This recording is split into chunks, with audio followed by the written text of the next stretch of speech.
Bienvenue sur Média TV. Tanger a été désignée ville hôte mondiale de la Journée internationale du jazz 2024. Et par cette destination, Tanger devient la toute première ville du continent africain à être la figure de proue de la Journée internationale du jazz, la plus vaste et la plus prestigieuse manifestation mondiale dédiée au jazz. Et pour nous en parler, j'ai le plaisir et l'honneur d'accueillir Monsieur Ernesto Otone Fernandez, ex-ministre de la Culture du Chili et sous-directeur général de la culture de l'UNESCO. Bienvenue tout d'abord à Tanger et dans cette magnifique demeure du Palais Tazi, aujourd'hui le Fairmont Tazi Palace.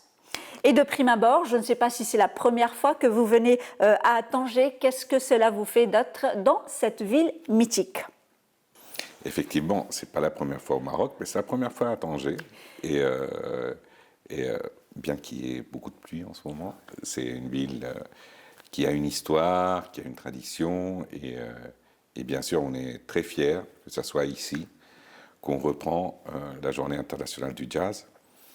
Après près de 4 ans et demi qu'on n'avait pas réalisé ce concert, la dernière fois c'était en 2019, et dû à la pandémie et aux conséquences, on a repris cette belle tradition que nous avions de faire le concert, le grand concert, dans une ville qui a un sens historique et aussi vis-à-vis de la vision de futur qu'on veut transférer et transporter avec le jazz. Revenons donc au jazz et cette relation qu'a la ville de Tanger, la perle du Détroit. J'imagine que ce n'était pas un choix facile de désigner Tanger comme ville hôte de la Journée internationale du jazz 2024.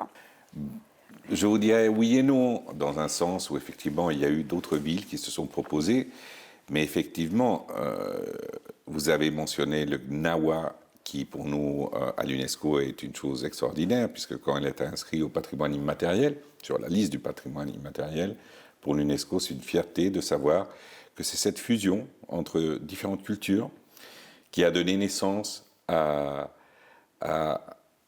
cette expression culturelle qui est aujourd'hui ancrée dans le peuple marocain et qui représente une chose unique au monde. Et c'est cette valeur universelle, unique, qui le fait. Donc, effectivement, c'était un choix difficile parce qu'il y a d'autres villes qui avaient aussi de très bonnes options, mais ça devait se faire ici. Et on est très fiers que ce soit la première fois qu'on réalise cet événement sur le continent africain et que ce soit ici à Tanger.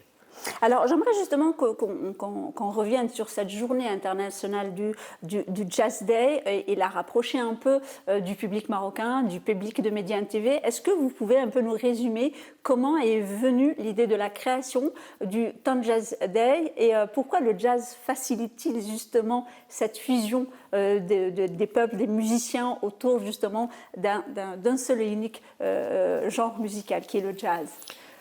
L'histoire, elle est assez simple. L'UNESCO a ce qu'on appelle les ambassadeurs de bonne volonté, qui sont des personnes reconnues dans des différents domaines, éducation, culture, sciences, et qui représentent l'organisation de manière ad honorem. Et quand en 2011 a été choisi et sélectionné Herbie Hancock, qui est quand même aujourd'hui un des plus grands musiciens vivants, actif du jazz, sa première proposition a été pourquoi ne ferait-on pas une journée internationale du jazz? Parce qu'on a des journées de la musique, du patrimoine. Et c'est ainsi que, appuyé par 17 États membres de l'UNESCO, ça a été proposé au conseil exécutif de notre organisation, puis ça a été confirmé lors de la conférence générale, et depuis ces années que nous célébrons tous les années cette journée internationale du jazz.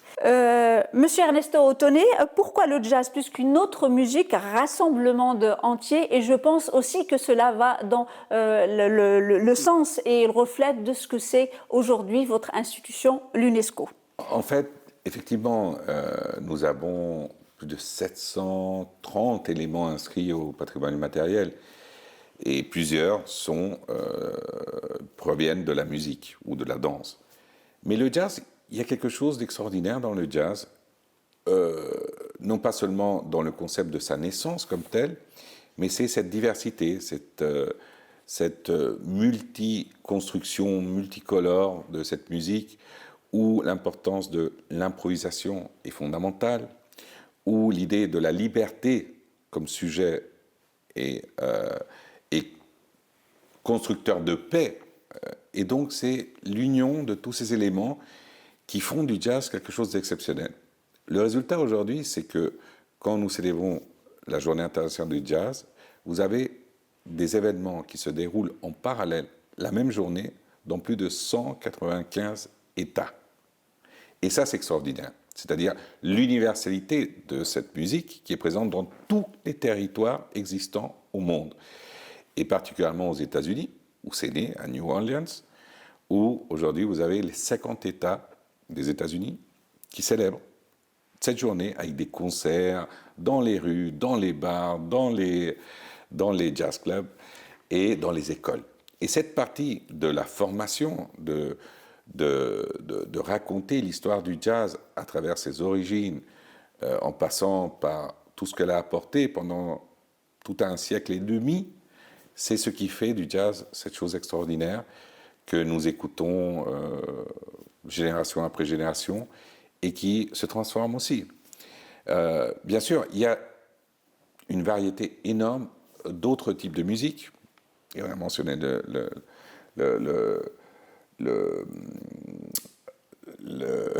les différents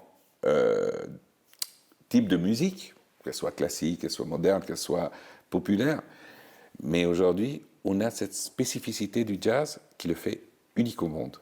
Et nous croyons que quand nous allons, par exemple, en mission pour le patrimoine mondial ou pour les villes créatives, il y a toujours, mais dans tous les pays où j'ai déjà été, un club de jazz. Mais vous pouvez arriver à un petit village perdu au fin fond, je ne vais pas dire le pays, vous allez trouver ça. Et c'est ça la force du jazz.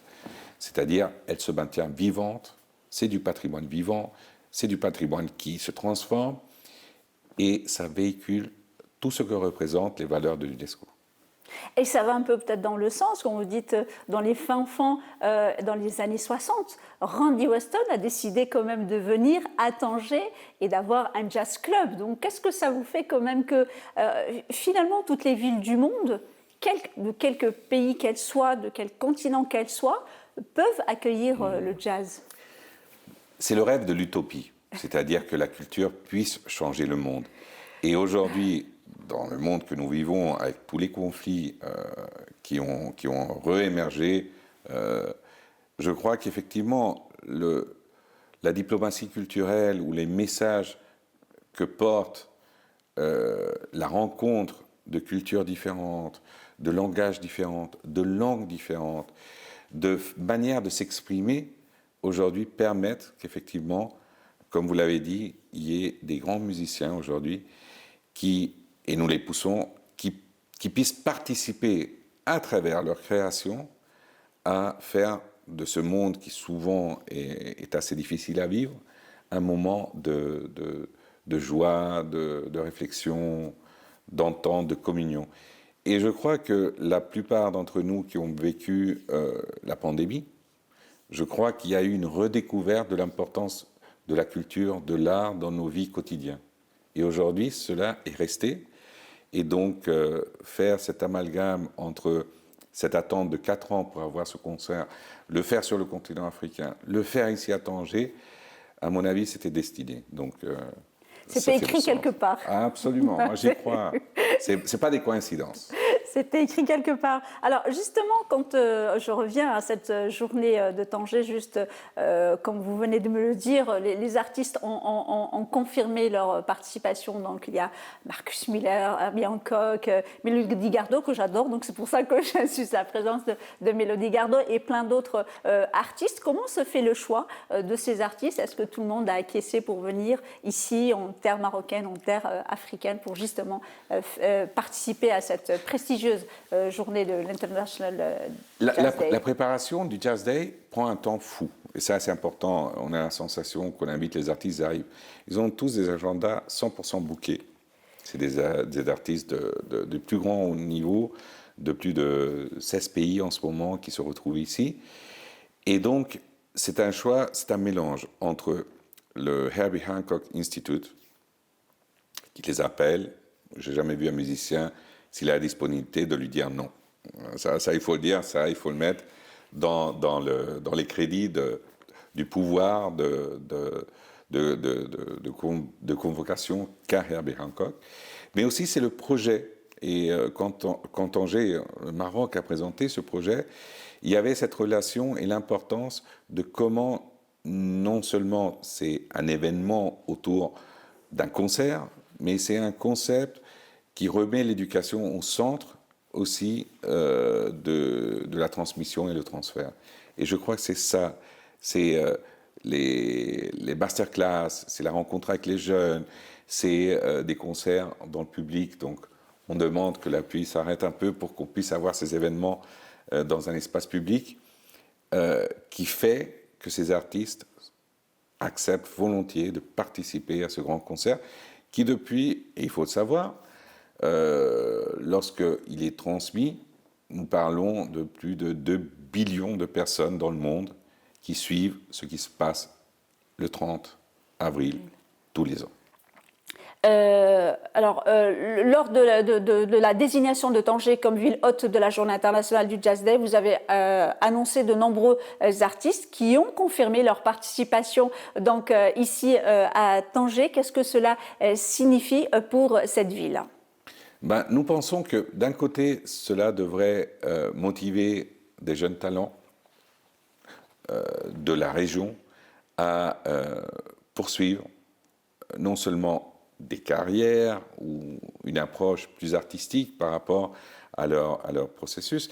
Et pour nous, cela est fondamental. On vient, il y a moins de 2 mois, d'approuver un cadre sur l'éducation et la culture à Abu Dhabi de l'UNESCO qui va permettre d'explorer de quelle manière nous aidons pour que l'art, la culture et le patrimoine puissent s'insérer dans les différents système éducatif.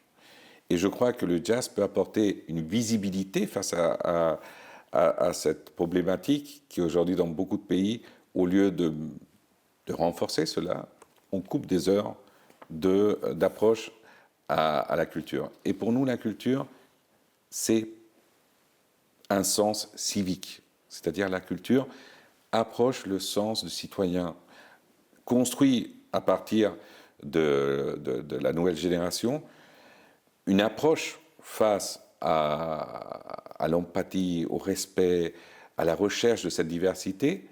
Et nous croyons que c'est ça qui va être, c'est ça le legs du Jazz Day. C'est comment, pas seulement à Tanger, mais dans le monde entier, les nouvelles générations comprennent que finalement l'art, c'est ce qui peut nous approcher à comprendre notre existence sur une terre qui dialogue avec la nature, qui a le respect de l'autre, qui est ouvert au dialogue, et non pas à trouver les défauts dans l'autre par rapport à ce que nous, notre culture, notre croyance, nous dit que c'est la façon de vivre.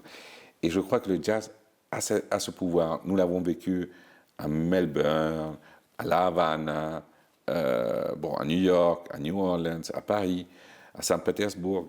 Et c'est des moments, je peux vous assurer, c'est plus qu'un concert, c'est vraiment un esprit de paix qu'on essaye de véhiculer dans le Jazz Day tous les ans.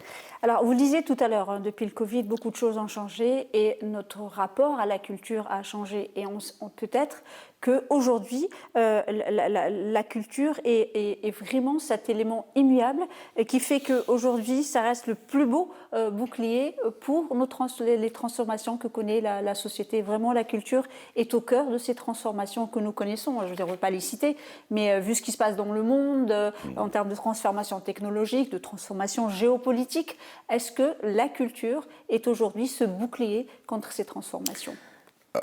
À l'UNESCO, il ne faut pas le demander, parce que c'est une des matières dans laquelle nous travaillons. Mais comme vous le dites, je suis convaincu, et nous sommes convaincus à l'UNESCO, que la culture permet de s'asseoir autour d'une table, échanger avec du respect, avec de la diversité et avec un regard aimable vers l'autre.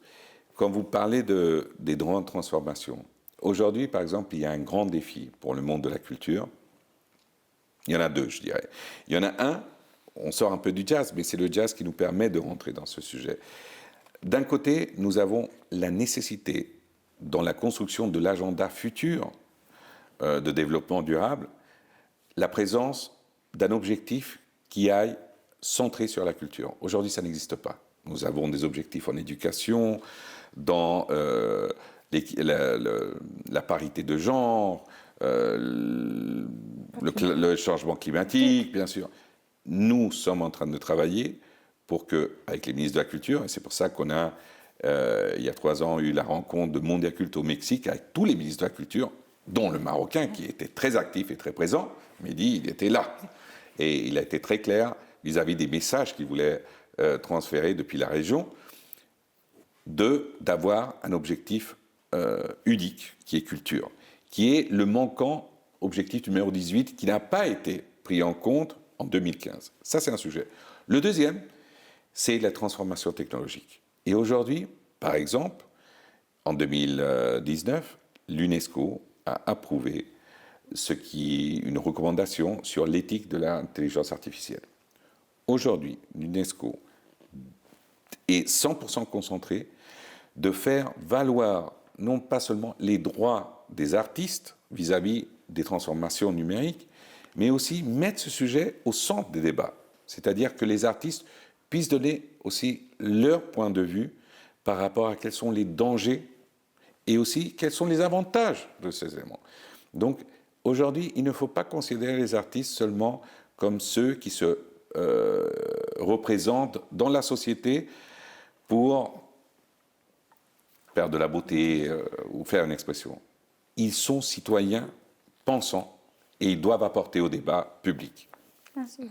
J'aime bien la notion de citoyen pensant. Alors, revenons à l'UNESCO, vous le disiez, donc vous connaissez M. Mehdi Messier, donc vous êtes un partenaire, l'UNESCO a toujours été un partenaire important du Maroc. Je pense que durant ces dernières années, il y a eu pas mal de déclarations au patrimoine. Le dernier, on le note, c'était le Melhoun, mais il y a eu entre autres le couscous, mais c'était pour toute la région. Il y a eu bien sûr la culture Gnawa, il y a eu Tboreda Gnawa, c'était après de long chemin, pratiquement, on va dire plus de 20 ans qu'il y a eu ce festival. Quel regard portez-vous aujourd'hui sur cette culture marocaine qui a su s'imposer ici, mais également à travers son patrimoine ailleurs dans le monde? Le Maroc a toujours été le centre culturel que nous admirons, que ce soit en Amérique latine, en Asie. Il faut le dire.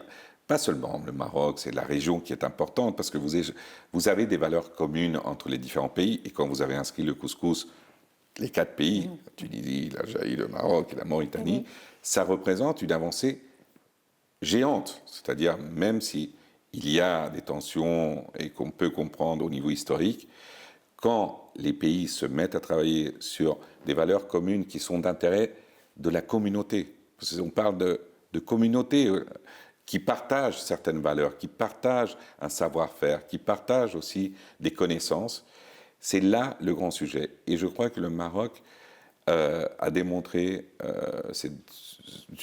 pendant que moi, ça fait 6 ans que je suis à l'UNESCO, donc j'ai un travail étroit avec la plupart des pays, ou avec tous les pays, je dirais, mais avec le Maroc, ça a été une grande aventure qui se maintient, où vraiment on va pas à pas, avec la reconnaissance d'éléments, des sites du patrimoine, comment on protège ces sites. Et donc, les villes créatives, on en a 2, la gastronomie qui est très forte. Donc, comment nous pouvons construire aussi un projet qui aille vers une vision plus holistique, où finalement, et c'est ce qu'on essaie de faire, l'éducation, la culture, les sciences soient au centre et puissent transformer des connaissances ici, locales, qu'ils soient reconnus et qu'ils soient connus par tous dans le monde. Et je crois que c'est ça l'objectif aujourd'hui des pays comme le Maroc ou d'autres en Amérique latine comme le mien, le Chili, la Corée, le Japon, d'essayer de montrer ce qui est les choses les plus, je dirais, merveilleuses que peut produire l'homme et qui peuvent être partagées comprises ou interprétées par d'autres cultures. Monsieur Ernesto Otonné, est-ce qu'une toute dernière question, est-ce que vous comprenez aujourd'hui cette polémique ou ces polémiques autour de certains patrimoines comme le kaftan, le slam ou encore le zlige?